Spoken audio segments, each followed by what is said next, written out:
இயக்கத்தில் சேர்ந்ததால் இன்னொரு இயக்கத்துடைய சகோதரனை வெறுப்பது தவறு இல்லையா? ஒரு ஜமாஅத்தில் சேர்ந்ததால் இன்னொரு ஜமாஅத்துடைய சகோதரனுக்கு சலாமை மறுப்பது தவறு இல்லையா?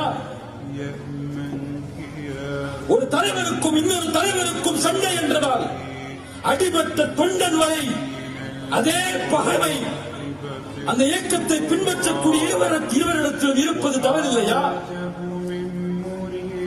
பொதுக்களத்தில் கூட ஒன்றிணைந்தால்தான் வெற்றி என்று இருக்கும் போது கூட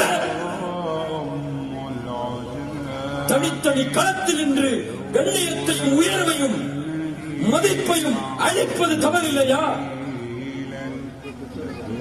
நடக்கிறதா இல்லையா?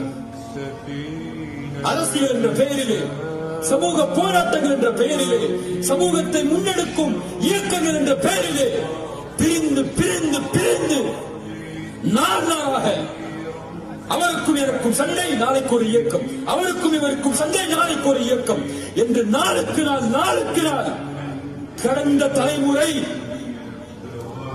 சென்று கொண்டிருப்பதை விடுங்கள்.